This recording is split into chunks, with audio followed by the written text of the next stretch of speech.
दुनिया भर से सनातन धर्म की सारी खबरों से रहना चाहते हैं अपडेट, तो सब्सक्राइब करें द साइंटिफिक हिंदू को। नास्ट्रेदामस की भविष्यवाणियों को लेकर बहुत सारी बातें की जाती हैं कि हिंदू राष्ट्र को लेकर उन्होंने ये कहा था, जब भारत में युद्ध के आसार दिखेंगे तब ऐसा हो सकता है, हिंदू राष्ट्र बन सकता है। हिंदू धर्म के उदय की बात उन्होंने की थी, कल्कि अवतार की बात की थी। लेकिन कितना सच है इन भविष्यवाणियों में? क्या वाकई में ऐसी कुछ बातें नास्ट्रेदामस ने की भी थी या नहीं, या फिर नास्ट्रेदामस ने अपनी भविष्यवाणियों में किसी तरह से सीधे तौर पर हिंदू धर्म का जिक्र किया है? ये भी आज के इस वीडियो में हम जानेंगे। ये वीडियो बहुत महत्वपूर्ण होने वाला है। इसमें गंगा से लेकर हिंदू धर्म की बात, हिंदू लीडर से लेकर योग, अध्यात्म और उन सब की बात जो कि नास्ट्रेदामस ने अपने भविष्यवाणियों में की थी, उन सब का जिक्र आज के इस वीडियो में होने वाला है। तो चलिए शुरू करते हैं ये वीडियो। लेकिन उससे पहले जानते हैं कि नास्ट्रेदामस था कौन। दोस्तों, नास्ट्रेदामस का जन्म 1503 में हुआ, डेथ हुई 1566 में। ये फ्रांस का एक डॉक्टर था, ज्योतिषी था और भविष्यवक्ता था। उसने एक अपनी पुस्तक लिखी थी जिसको द प्रोफेसीज या फ्रेंच में लेस प्रोफेटीज कहा जाता है। इसमें करीब 942 चौपाइयां थी और 4 लाइनों की कविताएं थी।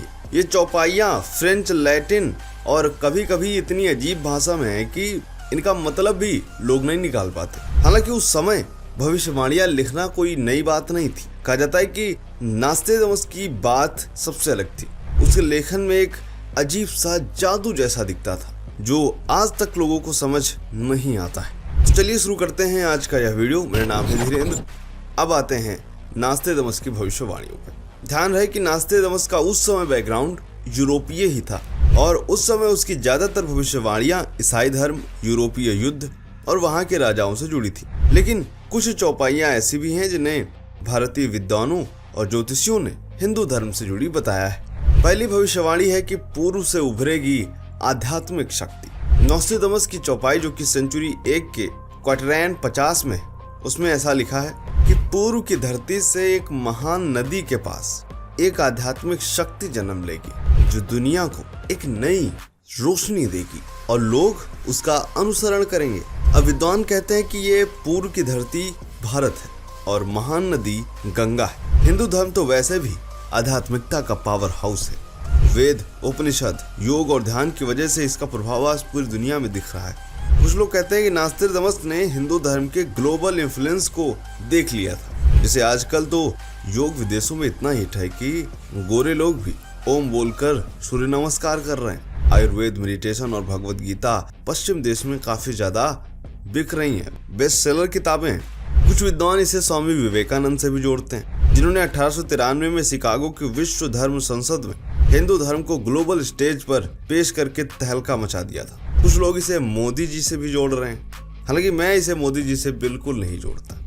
आप किससे जोड़ते हैं कमेंट में बताएं। चलिए दूसरी भविष्यवाणी की बात करते हैं। वो है सिंहासन पर बैठेगा एक धार्मिक गुरु। ये सेंचुरी 5 की क्वार्टरैन 74 में लिखा हुआ है, जिसमें कुछ ऐसा लिखा है कि एक महान गुरु धर्म और ज्ञान का प्रतीक जन्म लेगा उस धरती पर जहां सितारे चमकते हैं, जो दुनिया को एकजुट करेगा और उसका नाम युगों तक गूंजेगा। अभी भी बड़ी कंफ्यूजिंग भविष्यवाणी है। कई ऐसे संत हैं जिनके बारे में भविष्यवाणी की जा सकती है, जैसे कि हम विवेकानंद को भी जोड़ सकते हैं इससे, और या फिर आदि शंकराचार्य भी इस भविष्यवाणी में फिट किए जा सकते हैं। इसके अलावा इस्कॉन के फाउंडर भक्ति वेदांत स्वामी को भी इसमें फिट किया जा सकता है। तीसरी भविष्यवाणी है कल्कि अवतार का जिक्र। दरअसल कल्कि अवतार का कॉन्सेप्ट बहुत बड़ा है, लेकिन नास्ट्रेदामस ने क्या कल्कि के बारे में ऐसा लिखा? क्योंकि वह खुद एक ईसाई थे, हिंदू नहीं थे। चलिए उन्होंने लिखा क्या, ये जान लेते हैं। सेंचुरी 2 की क्वार्टरैन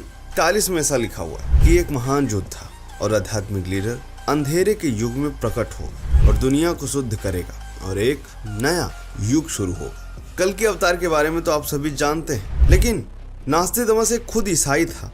हो सकता है वो किसी मसीहा या लीडर की बात कर रहा हो, लेकिन कुछ लोग कहते हैं कि ये अंधेरे के युग की बात कर रहा है और एक लीडर की बात कर रहा है, ये कल्कि ही है। इसके अलावा एक और भविष्यवाणी है जो कि प्रधानमंत्री मोदी से सीधा जोड़ दी जाती है। वो है कि पूर्व का राजा दुनिया को हिलाएगा। नास्ट्रेदामस की चौपाई है सेंचुरी 10 की क्वार्टरैन 75 में कि पूर्व का एक शक्तिशाली राजा दुनिया की सत्ता को चुनौती देगा। वो एक नया युग शुरू करेगा। उसका नाम इतिहास में अमर हो जाएगा। कई देशी विद्वान इस पूर्व के राजा को भारत के बड़े लीडर से जोड़ते हैं। कुछ लोगों ने पहले इसे महात्मा गांधी से लिंक किया था, क्योंकि उस समय महात्मा गांधी का प्रभाव ऐसा था कि मार्टिन लूथर किंग और नेल्सन मंडेला जैसे नेता उनसे इंस्पायर हो रहे थे। लेकिन फिर कुछ लोगों ने इसे इंदिरा गांधी से जोड़ना शुरू किया और आज के टाइम पे इसे प्रधानमंत्री मोदी जी को इस भविष्यवाणी में फिट करने की कोशिश करी जा रही। लेकिन नास्टेदामस ने तो किसी का नाम नहीं लिया। ऐसे आने वाले टाइम में जो व्यक्ति देश का प्रधानमंत्री बनेगा वो पावरफुल तो होगा, यानी सबको इसमें फिट किया जाएगा। आप क्या सोचते हैं कमेंट में बताइएगा। चलिए अगली भविष्यवाणी की भी बात कर लेते हैं। सेंचुरी 6 के क्वाड्रेंट 24 में ऐसा लिखा है कि एक लीडर जो धर्म और सत्ता दोनों को जोड़ेगा, उस धरती पर उभरेगा जहां नदियां मिलती और लोगों को एकजुट करेगा और दुनिया उसकी बात सुनेगी। कुछ लोग इस नदियों के मिलन को भारत से जोड़ते हैं, क्योंकि गंगा यमुना का संगम तो हिंदू धर्म में बहुत पवित्र माना गया है। कुछ लोगों ने इस भविष्यवाणी को अटल बिहारी वाजपेयी से जोड़ा और कुछ लोग अभी भी इसे प्रधानमंत्री मोदी से जोड़ रहे हैं और कुछ लोग कह रहे हैं कि ये कल्कि अवतार के बारे में भविष्यवाणी है, जब वो जन्म लेंगे तब ये भविष्यवाणी फिट बैठेगी। और कुछ लोग तो इसे योगी आदित्यनाथ से जोड़ रहे हैं, जो एक साधु होने के साथ साथ राजनीति में काफी ज्यादा सक्रिय है। लेकिन सच कहूं तो ये तो सब इंटरप्रिटेशन लगता है। खैर आगे की एक और भविष्यवाणी की बात करते हैं। सेंचुरी 3 के क्वाड्रेंट 67 में ऐसा लिखा है कि पूर्व की धरती से एक सूरज उभरेगा जो दुनिया को नई रोशनी देगा। उसके लोग ज्ञान और शक्ति से भरे होंगे और दुनिया उसका सम्मान करेगी। कुछ लोग कहते हैं कि ये पूर्व की धरती से सूरज की बात भारत के लिए की जा रही है, क्योंकि भारत में कुछ समय से आर्थिक, तकनीकी और सांस्कृतिक जो चीजें हैं वो काफी ज्यादा बढ़ी हैं। इसके अलावा चंद्रयान, मंगलयान मिशन भी जो दिख रहे हैं, यानी भारत जो कुछ स्पेस में कर रहा है वो भी काफी ज्यादा बड़ी बात है। इसके अलावा भारत आज दुनिया की तीसरी सबसे बड़ी अर्थव्यवस्था बनने की ओर अग्रसर हो रहा है। जिसमें ये कहा जा रहा है कि शायद नास्टेदामस पूर्व के सूरज की बात भारत को लेकर कह रहे थे, लेकिन पूर्व का सूरज जापान भी हो सकता है, कोरिया भी हो सकता है, ऐसे तो चीन को भी कहा जा सकता है। चलिए एक और भविष्यवाणी की बात कर लेते हैं। सेंचुरी 4 के क्वाड्रेंट 50 में लिखा है कि पवित्र नदी की धरती पर एक नया युग जन्म लेगा।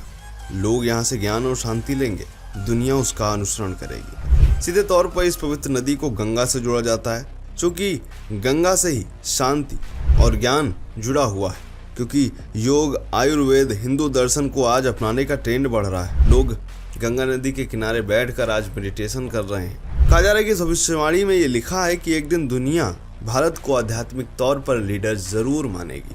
खैर क्या सोचते हैं आप, कमेंट में हमें बताइएगा जरूर। अब थोड़ा सच्चाई की भी बात कर लेते हैं। दरअसल ये जितनी भी नास्टेदामस की भविष्यवाणियां हैं, ये एक इंटरप्रिटेशन है जो अलग अलग लोगों ने अपनी तरह से देखा है। यानी इसमें ना तो कुछ गलत है और ना ही कुछ सही है, ये बस एक अनुमान है। हो सकता है कि नास्टेदामस ने हिंदू धर्म को लेकर कुछ भविष्यवाणियां की हों, लेकिन उसका ज्यादातर जो बैकग्राउंड था वो एक ईसाई था। उसके पास इतना समय ही नहीं था कि वो हिंदू धर्म के बारे में उस समय बहुत ज्यादा जान सके। हाँ, थोड़ा बहुत देखा जरूर हो सकता है, लेकिन कुछ चीजें सही हो भी सकती। जैसे हिंदू धर्म का ग्लोबल डोमिनेशन हम आज देख रहे हैं। हिंदू धर्म पूरी दुनिया में बढ़ रहा है, वो भी उसकी खासियत की वजह से।